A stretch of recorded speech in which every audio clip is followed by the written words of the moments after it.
एकदा माता पार्वतींनी भगवान शंकरांना दोन प्रश्न विचारले. पहिला प्रश्न होता, सूनबाईला त्रास देणाऱ्या सासूबाईला कोणती शिक्षा मिळते? आणि दुसरा प्रश्न, कोणत्या स्त्रीने सासरी पाऊल ठेवताच घरात गरिबी येते? भगवान शंकर म्हणाले, पार्वती, तुझे दोन्ही प्रश्न खूप महत्वाचे आहेत. कारण जेव्हा एखादी मुलगी लग्नानंतर सून बनून आपल्या आई वडिलांना सोडून सासरी जाते, तेव्हा तिच्यासाठी सासू सासरेच आई वडील असतात. म्हणून प्रत्येक सासू सासऱ्याने आपल्या सूनबाईला आपल्या मुलीसारखे प्रेम द्यावे. आता मी तुला तुझ्या दोन्ही प्रश्नांची उत्तरे एक छोटीशी कथा सांगून देतो. मग तू पूर्ण समाधानी होशील. भगवान शंकर सांगू लागले, पार्वती सातारा जिल्ह्यातील एका छोट्या गावात एक म्हातारी राहत होती. तिचे नाव होते सखूबाई. ती खूप दुष्ट आणि त्याची बायको सुशीला होती. सुशीला बेचारी खूप साधी, शांत आणि संस्कारी होती. एक गाल खूप साधी, शांत आणि संस्कारी होती. आणि माधवी आईची प्रत्येक गोष्ट मांडणारा होता. माधवाला गावात काम मिळत नव्हते. गरिबीचे हाल होते. जमीनही फार नव्हती. म्हणून तो दुसऱ्या गावात काम शोधायला जायचा.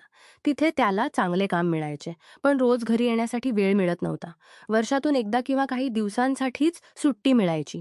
म्हणून तो दुसऱ्या गावात काम करायचा, पण त्याला बायकोची काळजी वाटायची. जाण्याआधी तो आईला म्हणायचा, आई, माझ्या बायकोची काळजी घे. मी रोज येऊ शकत नाही. सखूबाई म्हणे, हो बाबा, तू काळजी करू नकोस. मी तिची चांगली काळजी घेईन. तिला कोणताही त्रास होणार नाही. तू निश्चिंत होऊन जा. असे खोटे आश्वासन देऊन ती मुलाला पाठवत असे. माधव गेल्यानंतर ती सुशिलाला खूप त्रास द्यायची. सुशिला सासूचे ताणे ऐकूनही शांत राहायची. कितीही प्रताडणा केली तरी ती उत्तर देत नसे. कारण ती खूप संस्कारी होती आणि सासूला आईसारखे प्रेम करायची. असे दिवस जात होते. एकदा माधव सुट्टीवर आला. 2 दिवस घरी राहिला. पण सुशिलाने सासूची कोणतीही तक्रार केली नाही. पुन्हा जाताना माधव म्हणाला, आई, माझ्या बायकोची काळजी घे. तुला प्रेम करते. सखूबाई म्हणे, ठीक आहे बाबा, मी तिची काळजी घेईन. ती तुझी बायकोच नाही, माझी मुलगीही आहे. माधव गेल्यानंतर सखूबाईचे राज्य सुरू व्हायचे. ती सुशिलाला सकाळपासून रात्रीपर्यंत काम करायला लावत असे. स्वयंपाक, भांडी घासणे, पाणी भरणे, जंगलात लाकडे तोडणे, शेताचे काम, सर्व काही. थोडाही विश्रांती देत नसे. खाण्यासही ठीक देत नसे. सुशीला सर्व दुःख शांतपणे सहन करायची. सासूला उत्तर देत नसे. पण सखूबाईला तिच्यावर दया येत नसे. दिवस रात्र त्रास द्यायची.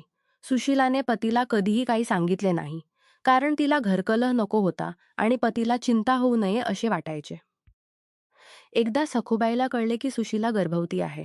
ती स्तब्ध झाली. विचार केला, कमावणारा फक्त माझा मुलगा आहे. आता मूल आले तर खाणारे वाटतील. बाळ जन्मल्यानंतर सून काम करणार नाही. मलाच सर्व करावे लागेल. सामान्य सासूला लवकर मूल हवे असते.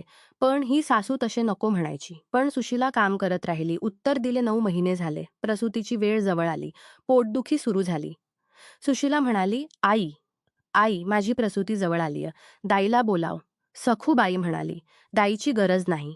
मी तुला एक लिंबू देते. हे घे आणि जंगलात जाऊन खा. तुला प्रसूती होईल.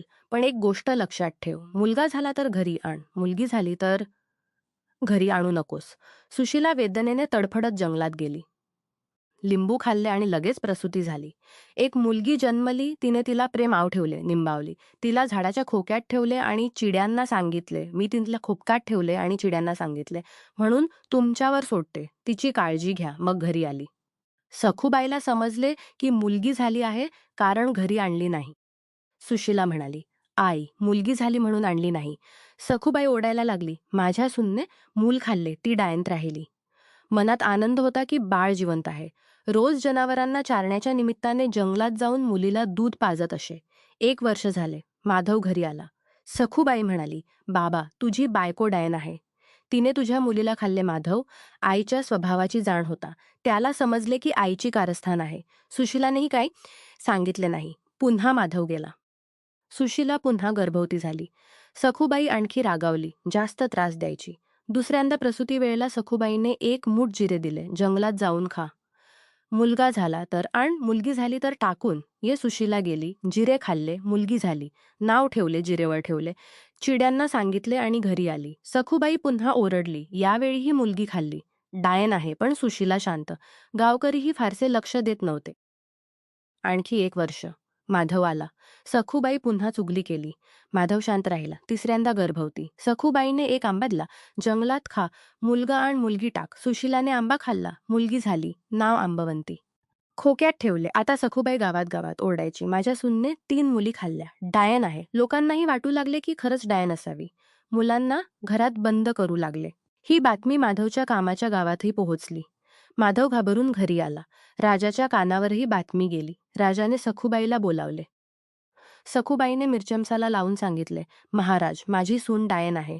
तिने 3 नातवांना जिवंत खाल्ले. राजाने हुकूम दिला, चौकात शुली लावा आणि सूनला शुलीवर चढवा. सिपाही आले, सुशीलाला घेऊन गेले.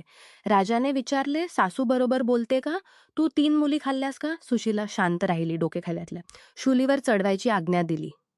शुलीवर चढवण्याची तयारी सुरू असताना माधव घरी आला. घर कुलूप बंद. शेजारी सांगितले की राजाच्या दरबारात बोलावले आहे. तो पळत दरबारात गेला.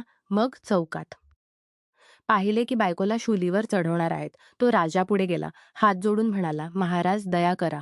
थोडा वेळ थांबा. मला आई आणि बायकोला सत्य विचारू द्या. अपराधी असेल तर मी स्वतः सांगेन चढवा. राजाला दयाली थांबवले. माधव आईला म्हणाला, आई, देवासाठी सत्य सांग. सखूबाई खोटे बोलली. हो, ती डायन आहे. तिने 3 मुली खाल्ल्या. माधवाला विश्वास बसला नाही. बायकोला शपथ घेऊन विचारले, सत्य सांग, खोटे बोलू नकोस. सुशीलाने सुरुवातीपासून सर्व सांगितले. पण कोणाला विश्वास बसला नाही. मग ती म्हणाली, सत्य काय आहे ते तुमच्या डोळ्यांनी पहा. आणि तिने मुलींना बोलावले. निंबावली, माझ्या लेकी, संकटात माझी रक्षा कर. जिरेवंती, माझ्या लेकी, संकटात माझी रक्षा कर. आंबवंती, माझ्या लेकी, संकटात माझी रक्षा कर. तिन्ही मुली जंगलातून धावत आल्या आणि आईला चिकटल्या. सर्वांना सत्य कळले. राजाने सखूबाईला रागाने विचारले. सखूबाईला सत्य सांगावे लागले. राजाने सखूबाईला शुलीवर चढवले आणि सुशीलाला सोडले. सुशीलाच्या संस्कारांनी राजा खुश झाला. माधवाला म्हणाला, आता दुसऱ्या गावात जाण्याची गरज नाही. मी तुला इथेच काम देतो. तू बायको आणि मुलींसोबत सुखी राहा. माधवाने हात जोडले. कृपा झाली महाराज. ते घरी आले. सुशीला लक्ष्मीची उपासक होती. रात्री लक्ष्मी स्वप्नात आली. लक्ष्मी म्हणाली, लेक, तू आतापर्यंत गरिबीत आयुष्य काढलेस, पण काळजी करू नकोस. मी सांगते का, तुझ्या आयुष्यात गरिबी का आली? तू सासरी येण्यापूर्वी हे घर संपन्न होते, पण तू पाऊल ठेवताच गरिबी आली. कारण लेक, लक्षात ठेव, जेव्हा मुलगी लग्नानंतर सासरीची जाते तेव्हा तिने 3 गोष्टी मायकेतून आणल्या तर घराने अशांती येते. सुहागावरही परिणाम होतो, गरिबी येते. म्हणून कधीही या 3 गोष्टी मायकेतून सासरी आणू नयेत. पहिली, चूल. लग्नानंतर स्वयंपाकघराची रीत असते, पण मायकेतून चूल आणली तर गृहस्थीवर परिणाम होतो. भाग्यदेवी रुष्ट होते, गरिबी येते. दुसरी, मीठ. मीठ मीठ गोष्टींना खारट करते. नवीन घरात प्रवेश करताना सर्वांना सोबत घेऊन गोडवा पसरवणे हे धर्म आहे. मीठ आणले तर नातेसंबंध खारट होतात, कधीही गोड होत नाहीत. म्हणून मीठ आणू नये. तिसरी, लोणचे. आई वडील आवडते लोणचे देऊन पाठवतात, पण लोणचे आंबट असते. तसेच पती पत्नीच्या नात्यात आणि कुटुंबात खटास निर्माण करते. कधी कधी इतकी की मृत्यूही होतो. म्हणून लोणचेही आणू नये. जेव्हा तुझे लग्न झाले तेव्हा तुझ्या आई वडिलांनी या 3ही गोष्टी दिल्या होत्या. त्यामुळे घरात अशांती आणि गरिबी आली. भाग्यदेवी रुष्ट झाली, पण तुझे सासूला उत्तर दिले नाहीस.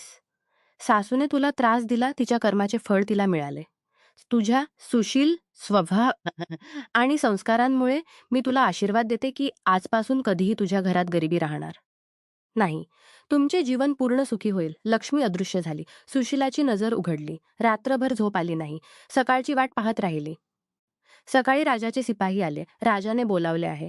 माधव दरबारात गेला. लक्ष्मीची कृपा झाली होती म्हणून राजाने वचनानुसार त्याला चांगली नोकरी दिली. तो प्रामाणिकपणे नोकरी करत राहिला आणि बायको व 3 मुलींसोबत सुखात जीवन जगला. भगवान शंकर म्हणाले, पार्वती, आता पहिल्या प्रश्नाचे उत्तर ऐक. सूनला त्रास देणाऱ्या सासूला कोणती शिक्षा मिळते? तर अशी सासू जे घरकलह निर्माण करते, तिला तिच्या कर्माप्रमाणे शुलीवर चढवले जाते, जसे त्या सखूबाईला चढवले. ती म्हणाली, सोडा, आता त्रास देणार नाही, पण सोडले गेले नाही. शिक्षा भोगावीच लागते. आता दुसरा प्रश्न. कोणत्या स्त्रीने सासरी पाऊल ठेवताच गरिबी येते? तर लग्नानंतर कोणत्याही नव्या सूनने मायकेतून या 3 गोष्टी सासरी आणू नयेत. 1, चूल, 2, मीठ, 3, लोणचे. या 3 गोष्टी आणल्या तर भाग्यदेवी रुष्ट होते आणि जीवनात गरिबी येते. नमस्कार मित्रांनो, तुम्हाला ही कथा आवडली असेल तर चॅनेलला सबस्क्राईब करायला विसरू नका. आणि यापेक्षाही अधिक रंजक व्हिडिओ पाहण्यासाठी माझ्या चॅनेलवर नुकताच अपलोड केलेला नवीन व्हिडिओ नक्की पहा. तो तुम्हाला खूप आवडेल, अशी मला आशा आहे.